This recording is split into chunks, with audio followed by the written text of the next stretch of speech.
desde já o convite do pastor Euséias. É um grande professor, um mestre lá pra gente. As aulas dele são aquelas de sair de lá assim com o coração tremendo, que são sempre, não são assim aquelas regras, aquelas aulas chatas de regras, não sei o que, não. Ele consegue transformar a aula de homilética como uma ministração mesmo, e a gente sempre sai de lá impactado pela palavra dele, pela ministração da aula dele. Tem sido muito bom.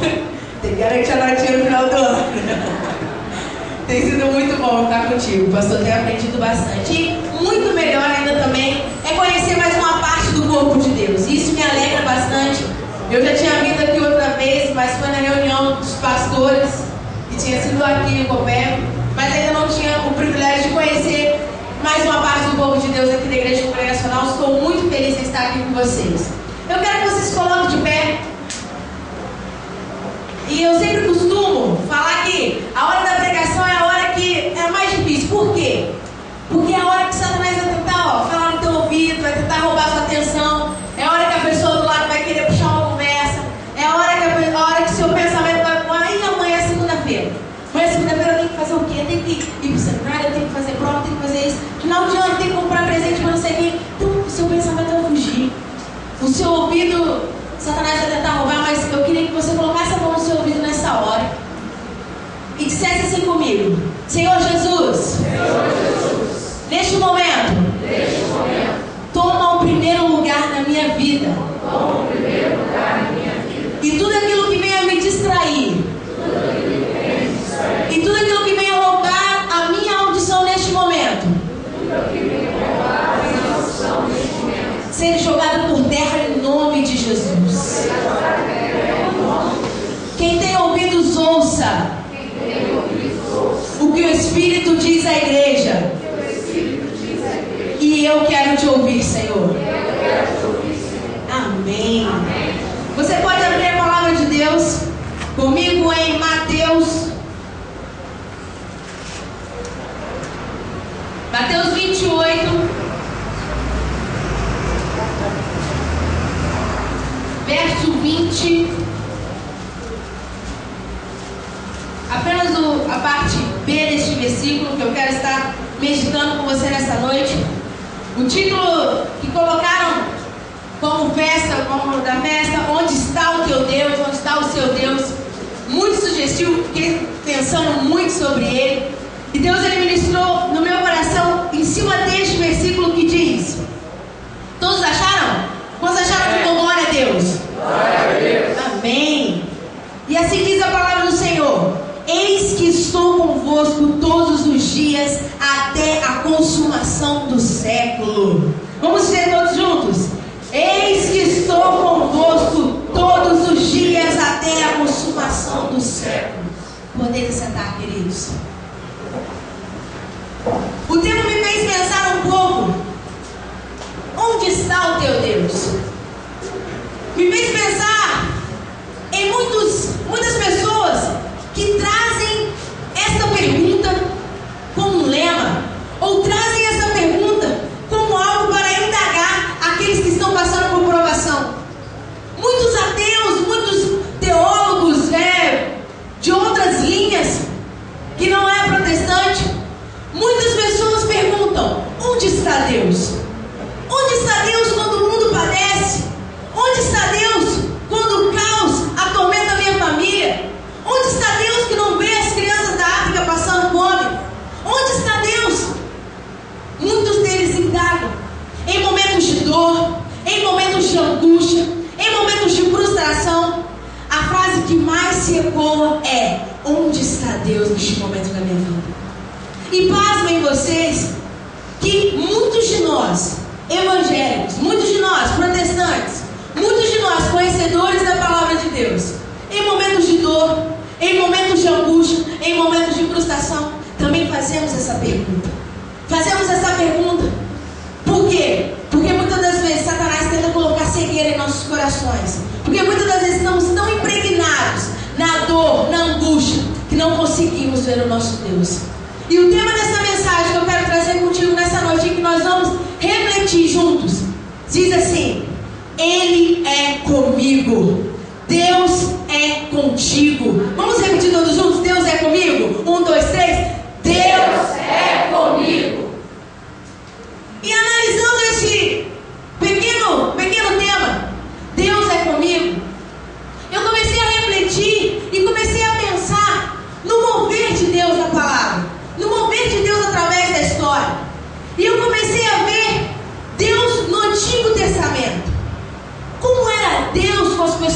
Antigo Testamento, como era a presença de Deus no Antigo Testamento. E comecei a analisar, como eu pude ver que a presença de Deus era algo meio limitado.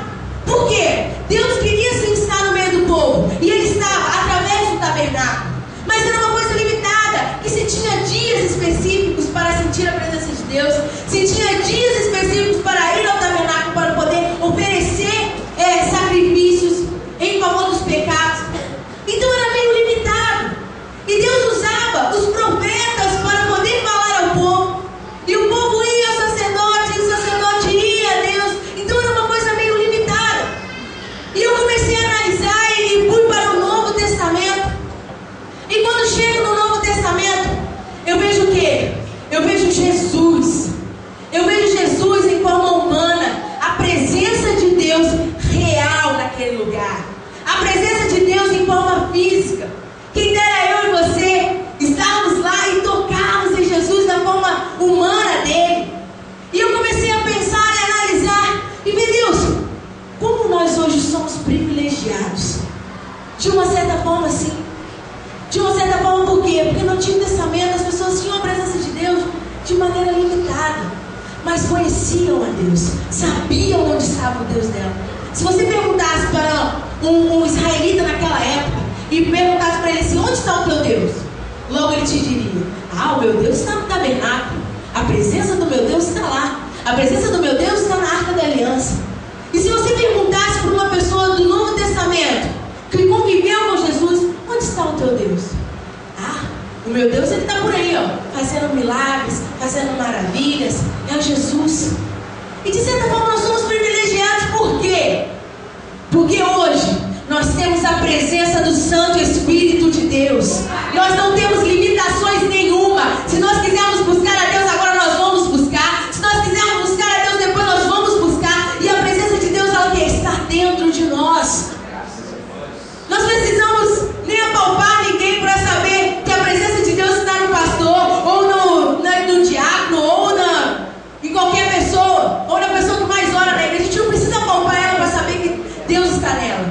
Mas quando eu vejo hoje, eu vejo que, como diz em 1 Coríntios 3,16, que nós somos templos do Espírito Santo de Deus. E o Espírito Santo de Deus, ele habita em nós.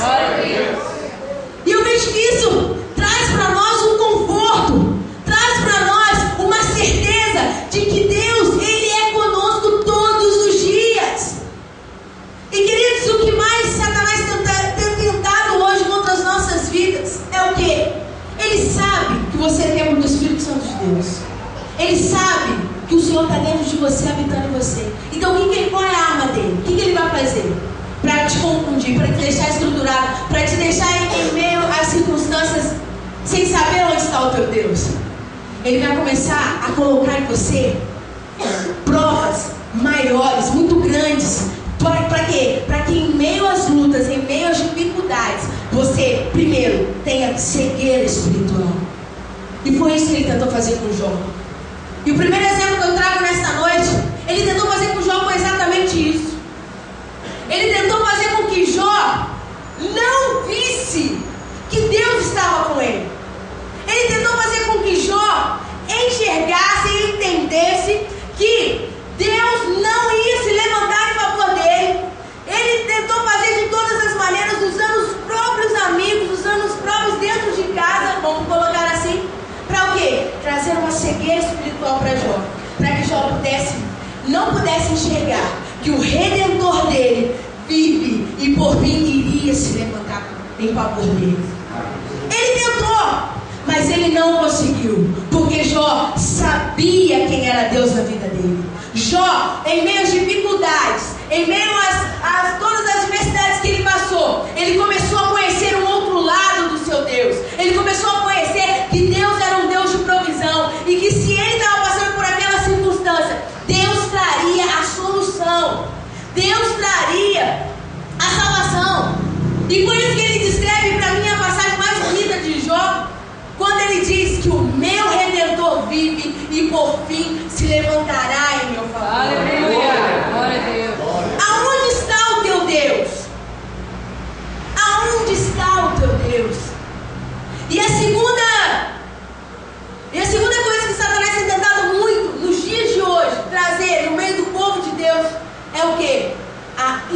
insensibilidade.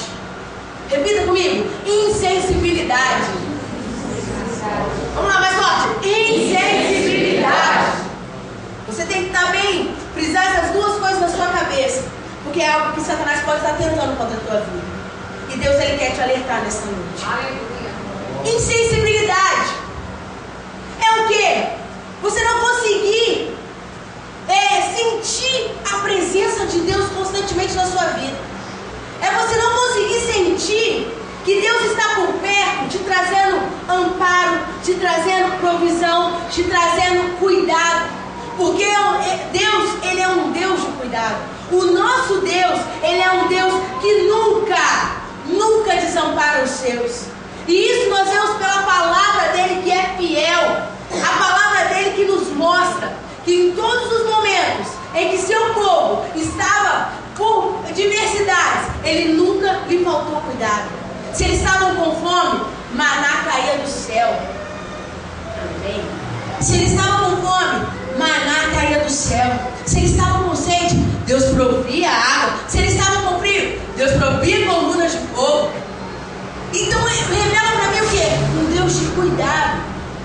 E eu comecei a refletir sobre a insensibilidade e vi um momento bem peculiar na vida dos discípulos. Os discípulos, eles viveram com Jesus. Os discípulos, eles andaram com Jesus, tinham Jesus ali, podiam poupar, podiam abraçar. Eles se perguntaram: onde está o teu Deus? Está aqui do meu lado, estou andando com ele. Os discípulos podiam, eles sabiam, eles eram para ter a real certeza de que Deus, aonde Deus estava. E vemos que antes de Jesus partir, Jesus ainda deu instruções falando: ó, eu vou, mas pode ter certeza que eu vou enviar outro, e esse outro é igual a mim, e é um consolador, e vocês podem ficar tranquilos. Então quer dizer, era para os discípulos descansarem em Deus. Era para os discípulos saberem que, não, se vier acontecer alguma coisa com o nosso mestre, ele não nos deixará só. E o que aconteceu com alguns dos discípulos?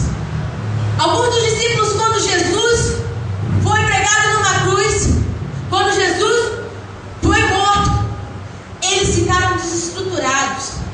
Porque na cabeça deles morria a esperança deles.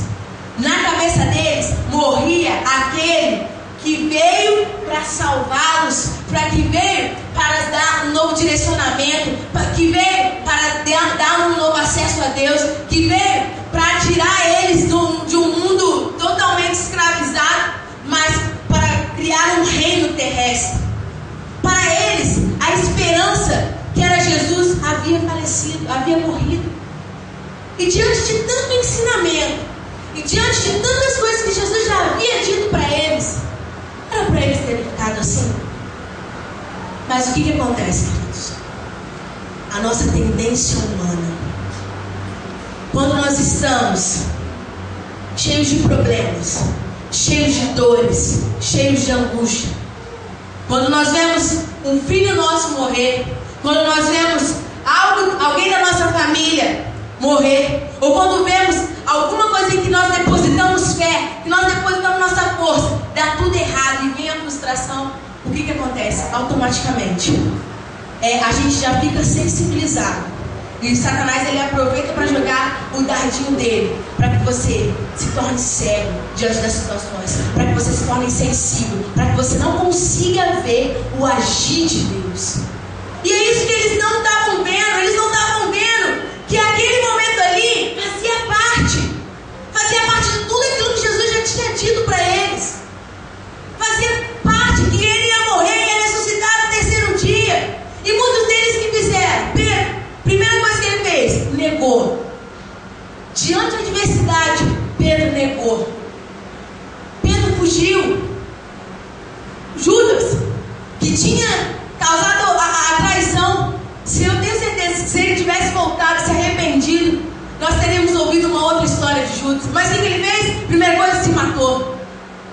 E foi assim com os discípulos. Muitos deles não ficaram aguardando como Jesus havia dito a eles, para que aguardassem. E o que? Já foram logo voltando para os seus afazeres. Já foram logo voltando para o que eles faziam antes. Voltaram à pescaria, quê? Voltaram aos seus afazeres normal com os seus familiares. Mas o quê? Não aguardaram, porque eles tinham em mente o quê? Que a esperança deles havia morrido.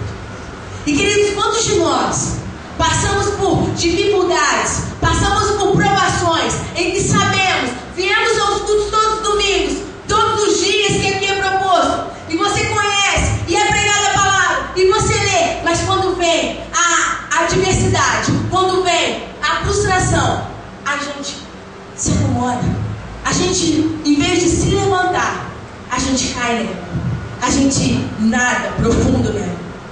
É que nem dar um mergulho, é que nem dar um de ponta numa água, numa piscina fresquinha de calor. Em vez de a gente fugir, a gente vai dar um de ponta. Gostoso e fica lá embaixo. Mergulhado na angústia. E começa a lamentar, e começa a murmurar, e começa a, Deus, onde está Deus que não está vendo a minha situação? Onde está Deus que não está vendo isso acontecer na minha vida? Eu busquei tanto, eu falei tanto, Pai, em seu nome, eu preguei tanto sobre isso. E onde está o Senhor nesta hora? Querido, eu quero te dizer, Deus ele está bem mais perto do que você imagina. Só que Ele precisa é que você, nos momentos de dificuldades, nos momentos de frustrações, você tenha plena certeza de que Ele é contigo. Muitas pessoas podem se levantar, assim como fizeram com Jó, e começar a indagar você. E aí, onde está o seu Deus? E aí, esse Deus tanto que você falou de prosperidade, você é afogado em dívida. E aí, esse Deus que você fala tanto que Ele é bênção, que Ele é vida abundante, você é enfermo. Mas, queridos, você tem que colocar no seu coração. E se é uma coisa que eu vejo que Jó teve e que eu quero destacar nessa noite, é apenas uma palavrinha. E uma palavrinha bem pequena. E essa palavrinha se chama fé. Fé em Deus. E quando nós estamos arraigados no nosso coração com a fé naquele que pode todas as coisas nas nossas vidas, independente de situação, nós podemos ver acima das diversidades. Nós podemos sentir a presença dele constantemente na nossa vida. Por mínimo que seja. Por mínimo que seja. Às vezes está passando por uma dificuldade e não consegue sentir, mas comece já pelo mínimo, querido. Você acordou hoje, a graça e a misericórdia de Deus foi abundante sobre a sua vida. Então isso já é motivo de cuidado, isso já é motivo de você agradecer a Deus. Porque Deus ele é soberano sobre tudo. E se Ele quiser, em um momento Ele acaba com a nossa vida. Em um momento Ele tira de nós o sopro de vida. E se Ele permitiu que você estivesse aqui hoje, é porque o cuidado dele está sobre você. E isso significa que Ele é contigo sim. Não importa se as pessoas ficam indagando a você, ficam tentando te desestruturar, mas é o maior, é o que está contigo do que o que está no mundo. E isso a palavra dele nos revela. E é isso que nós temos que nos apegar. É como o salmista diz: eu tenho que trazer à memória aquilo que me dá esperança. E é nos momentos de dificuldade, e é nos momentos de adversidade da nossa vida, é que temos que colocar isso em prática. É que temos que colocar esse pensamento em prática, a nossa fé em prática. Porque é muito fácil. É muito fácil eu colocar minha fé em prática quando tudo vai bem na minha vida. É muito fácil dizer que Deus é comigo quando está tudo bem, quando meu casamento está indo bem, quando a minha família está indo bem, quando o meu emprego está indo bem. É muito fácil. E agora, quando você, no momento que você mais precisa, no momento de adversidade, aí sim é a hora de você colocar em prática tudo o que você aprendeu com Cristo na palavra dele. E eu tenho para mim que o deserto, ele não é o pior momento da vida do crente. É lógico que o deserto ele não tem que ser uma eternidade na sua vida, não. Existem momentos de deserto na vida cristã. E para mim, não é o pior momento. Porque é o momento em que Deus está te testando. Que Ele está querendo saber se você realmente está sendo um bom filho. E aquele filho que Ele fala e bota em prática o que Ele falou. E o deserto é para isso. Querido, eu quero dizer para você nessa noite, se você está vivendo um deserto na sua vida cristã, saiba Deus, Ele é contigo. E Ele só está querendo que você coloque em prática aquilo que você aprendeu. Fé, queridos. Fé. E uma palavra que saltou muito na minha mente, eu não preciso que você abra a Bíblia, mas eu quero ler para você. É em Hebreus 11:6, que diz: de fato, sem fé é impossível agradar a Deus, porquanto é necessário que aquele que se aproxima de Deus creia que Ele existe e se torna galardoador dos que o buscam. Fé é isso, queridos.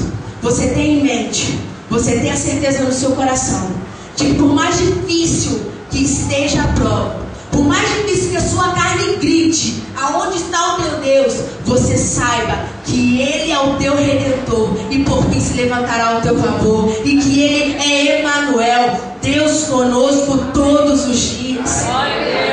E isso é palavra dele, não é palavra minha, não é palavra do pastor. E se Ele prometeu que seria conosco todos os dias até a consumação do século, queridos, Ele vai ser.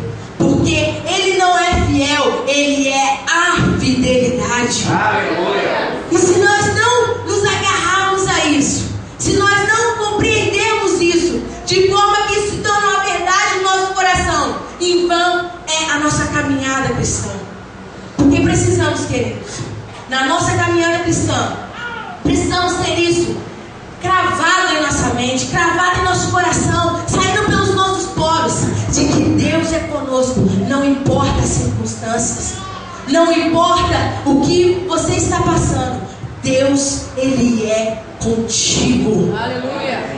E eu queria que você ficasse de pé neste momento.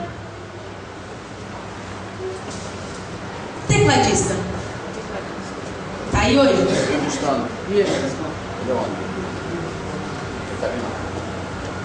Queria que você fechasse seus olhos neste momento. Eu queria que você começasse a meditar no que você tem passado. Às vezes a tua carne pode estar mesmo perguntando: e aí, onde está o teu Deus? Às vezes no fundo do seu consciente pode estar perguntando: e aí, onde está o teu Deus, que não vê essa situação que você está passando? Não vê o que você está sofrendo, o que a sua carne está sofrendo. Eu queria que você começasse a refletir, mas agora mais do que tudo, refletisse o quanto Deus já foi fiel com a tua vida, o quanto o cuidado e a provisão de Deus foram nítidas sobre a sua vida. Aonde está o teu Deus? Eu quero te dizer uma coisa: o nosso Deus, Ele não está pregado em uma cruz. O nosso Deus, se você for em algum lugar do mundo, Ele não vai estar no sepulcro, Ele não vai estar em nenhuma catapulta, nem nenhum caixão. O nosso Deus, Ele não está atrelado a imagens. Você não precisa de imagem, você não precisa de amuleto, porque o nosso Deus, Ele está dentro de nós, e Ele está disponível a você nessa noite. Se você se pergunta onde está o teu Deus, eu quero te dizer, querido, o teu Deus, o nosso Deus, Ele está próximo de você aí.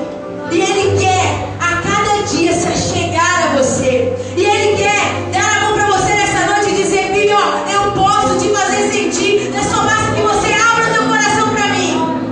Eu posso te fazer enxergar acima das adversidades. Só basta que você olhe para mim. Os discípulos estavam no barco e o mar começou a se agitar. Eles sabiam onde Deus estava. Deus estava com eles. E eles se apavoraram. Eles começaram a correr de um lado para o outro. Cadê Jesus? Chama Jesus, chama Jesus. E Jesus estava dormindo, descansando. E eles foram lá e acordaram Jesus. Jesus veio, acalmou a tempestade.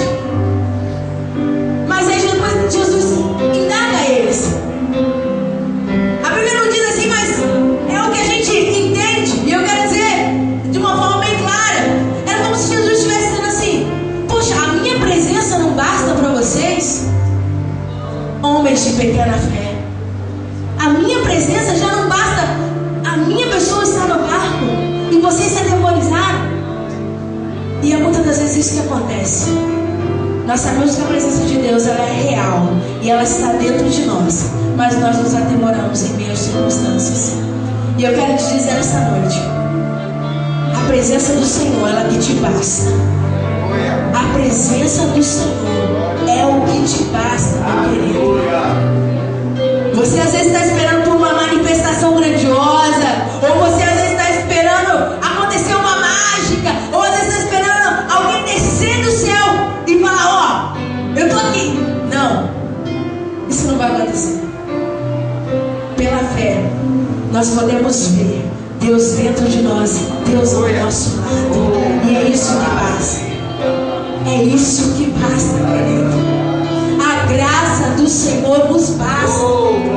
E a partir do momento em que conseguimos entender isso, a partir do momento em que conseguimos entender que a presença do Senhor ela é perfeita, ela é agradável e ela está assim todos os dias na nossa vida. Eu quero te dizer, quando a gente começa a entender isso, as coisas são muito melhores de se enfrentar.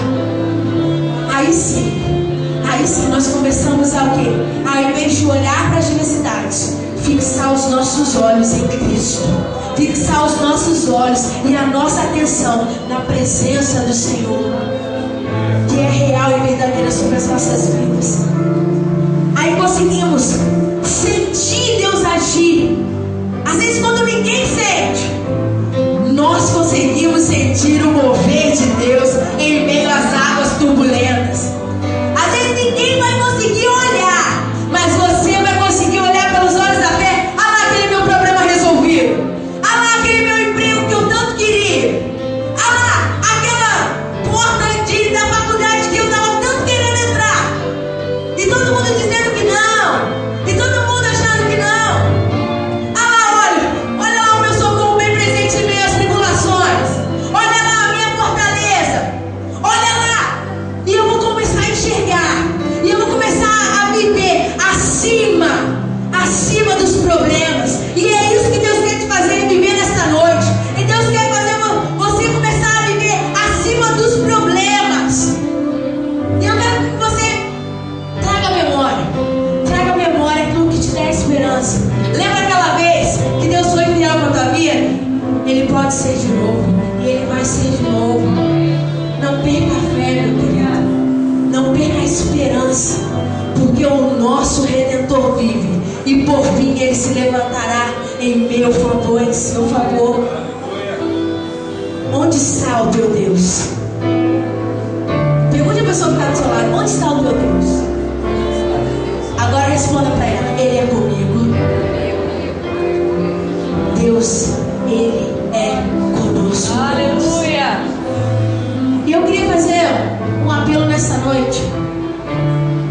Você que em meio às dificuldades da sua vida, em meio aos problemas, em meio à turbulência que só você sabe que você está passando, você não está conseguindo enxergar Deus, você não está conseguindo sentir Deus. E o que eu falei hoje é uma realidade na sua vida, porque você está sendo insensível e está sendo cego em meio às diversidades. Eu quero te convidar aqui na frente, porque o seu Deus está aqui nessa noite. E Ele quer estar contigo. Ele quer te dar a mão nessa noite e dizer: filho, eu tenho uma nova realidade de vida para você. Eu quero que você sinta a minha presença constantemente. E eu quero te dar sensibilidade. Eu quero fazer com que a cegueira que você tem seja dissipada nessa noite.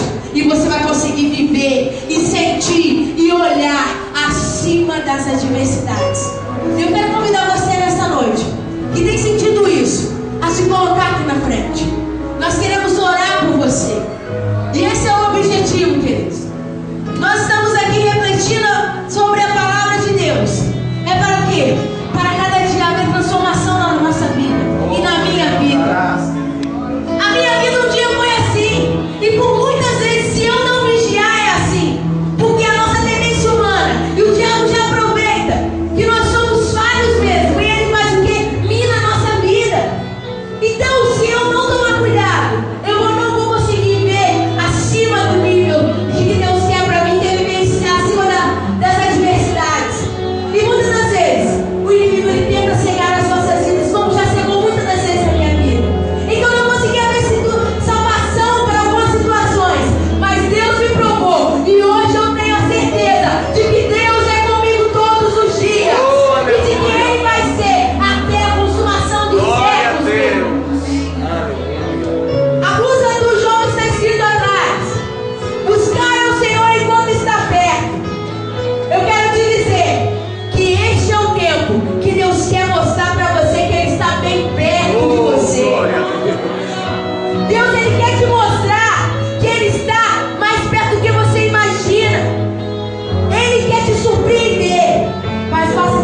estão de pé.